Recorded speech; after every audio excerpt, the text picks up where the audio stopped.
혹시 그런 사람 있지 않으세요? 정말 벗어나고 싶은데 이상하게 계속 내 삶에 얽혀 들어오는 그런 관계요. 마치 풀리지 않는 매듭처럼 우리를 꼼짝 못하게 만들고 우리의 소중한 에너지를 전부 빼앗아가는 그런 사람들 말이에요. 그래서 오늘은요, 바로 이 골치 아픈 관계의 본질이 대체 뭔지, 그리고 그 속에서 어떻게 나를 지킬 수 있는지 아주 명쾌하게 한번 정리해 보려고 합니다. 정말 그렇죠. 우리 삶을 가장 깊게 흔드는 건 언제나 사람이거든요. 특히 피할 수도, 그렇다고 딱 끊어낼 수도 없다고 느껴지는 그런 관계. 우리가 흔히 악연이라고 부르는 그 인연은 우리의 뇌면을 송두리째 무너뜨리기도 하죠. 보통은 이걸 그냥 어떻게든 피해야 하는 외부의 공격, 어떤 위협이라고만 생각하잖아요. 자, 그런데 여기서 한번 관점을 180도 확 비틀어 보는 거예요. 만약에 이 모든 고통의 원인이 저 사람 때문이 아니라 내 안에서 나도 모르게 계속 반복되는 어떤 패턴 때문이라면 어떨까요? 모든 해답의 실마리가 바로 이 질문에 숨어 있습니다. 네, 맞습니다. 오늘 분석의 핵심 바로 이거예요. 그 힘든 관계는요, 나를 공격하려고 나타난 괴물이 아니라 사실은 나의 숨겨진 내면을 아주 선명하게 비춰주는 거대한 거울이라는 겁니다. 자, 이 슬라이드를 보시면 모든 게 한눈에 들어오죠? 이게 정말 중요한 관점의 전환이거든요. 우리는 보통 화살을 저 사람한테 돌리잖아요. 저 사람의 저 이기적인 행동 때문에 힘들어. 그런데 이 분석은요, 그 화살을 돌려서 바로 나를 향하게 합니다. 진짜 문제는 상대방이 아니라 내 안에서 자동으로 돌아가고 있는 어떤 감정의 알고리즘 때문이라는 거죠. 그럼 이 내면의 알고리즘이라는 게 대체 뭘까요? 아주 간단해요. 과거의 경험들이 만들어낸 일종의 감정 단축키 같은 거예요. 어떤 특정 상황이 딱 닥치면 나도 모르게 특정 감정 버튼이 그냥 꾹 하고 눌려버리는 거죠. 예를 들면 버림받을까 봐 너무 두렵다거나 어떻게든 저 사람한테 인정받고 싶어하는 그런 마음들처럼요. 바로 이 지점이 정말 중요합니다. 상대방은요, 문제의 원인이 아니에요. 그저 내 안에 이미 깔려있던 그 감정 회로의 스위치를 딸깍 하고 누르는 그런 존재일 뿐이라는 겁니다. 일종의 기폭제인 셈이죠. 자, 이렇게 생각하면 어떻게 될까요? 문제 해결의 주도권이 전후 온전히 나에게로 넘어오게 되는 겁니다. 좋습니다. 그럼 이제 이 힘든 관계에 더는 질질 끌려다니지 않고 내가 직접 이걸 운용할 수 있는 구체적인 사용 설명서를 한번 들여다보겠습니다. 핵심은 딱 세 가지입니다. 첫째, 공간을 관리한다. 둘째, 명확한 경계선을 긋는다. 셋째, 생각의 틀 자체를 바꾼다. 자, 하나씩 바로 들어가 보시죠. 첫 번째 원칙, 바로 최적의 거리를 확보하는 겁니다. 이건 그냥 무작정 도망가는 소극적인 회피가 아니에요. 아주 적극적인 자기 보호 기술이죠.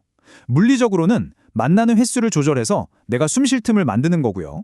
심리적으로는 상대방의 감정 공격으로부터 나를 지킬 단단한 방어막을 치는 겁니다.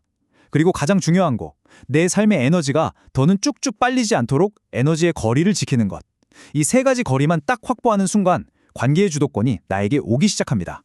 두 번째 원칙은 책임의 경계선을 아주 명확하게 긋는 겁니다. 이 표를 한번 보세요. 한눈에 딱 들어오죠? 상대방의 감정, 상대방의 불행, 그건 그 사람 몫입니다. 내게 아니에요. 반대로 거기에 대한 나의 반응, 내 감정, 그리고 이 관계를 계속할지 말지에 대한 결정은 온전히 나의 몫인 거죠. 이 선을 긋는 순간 마치 그 사람의 인생까지 내 어깨에 짊어지려 했던 그 무거운 짐을 탁 내려놓게 되는 거예요. 관계가 정말 놀랍도록 가벼워지는 경험을 하게 될 겁니다. 그리고 이게 바로 생각의 틀을 바꾸는 결정적인 열쇠입니다. 내가 좀 잘하면 저 사람이 바뀔 거야 하는 믿음 있죠? 이거 희망이 아니고요. 사실은 통제의 환상일 뿐입니다. 우리는 다른 사람을 바꿀 수 없어요. 이 냉정한 진실을 받아들이고 질문 자체를 바꾸는 겁니다. 어떻게 저 사람을 바꿀까? 이게 아니라 절대 변하지 않는 저 사람과 함께 나는 어떻게 나를 지킬 것인가? 이렇게요. 질문이 바뀌는 순간 꽉 막혔던 관계의 돌파구가 보이기 시작합니다. 자, 이제 바깥에 경계를 세웠으니까 시선을 안으로 한번 돌려보죠. 내 안에서 일어나는 이 감정의 폭풍을 다스릴 차례입니다. 감정이 확 솟구치는 건요, 과거 경험에 따른 자동 반사, 일종의 조건 반사 같은 거예요. 이건 우리가 막을 수 없어요. 하지만 진짜 핵심은 이겁니다. 그 감정을 느꼈다고 해서 우리가 꼭 그대로 행동할 필요는 없다는 거죠. 감정과 행동 사이에는 아주 짧지만 결정적인 우리가 개입할 수 있는 선택의 순간이라는 게 존재하거든요. 이 문장을 꼭 기억해 두세요. 나는 내가 느끼는 모든 감정대로 행동할 필요가 없다. 분노가 막 치밀어 오를 때, 서운함에 눈물이 핑 돌 때, 이 문장이 바로 우리를 지켜줄 방패가 되어줄 겁니다. 감정과 나를 분리시키는 이 작은 틈이 우리를 관계의 지배로부터 해방시켜줄 거예요. 자, 그런데요. 지금까지 말한 이 모든 심리적인 기술보다 더 근본적이고 가장 먼저 챙겨야 할 최우선 순위가 하나 있습니다. 이게 무너지면 사실 다 소용없거든요.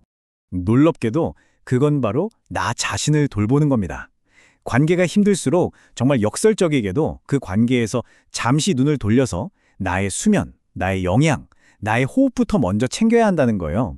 왜냐고요? 내 몸의 에너지 레벨이 곧 내 감정 반응의 수준을 결정하기 때문입니다.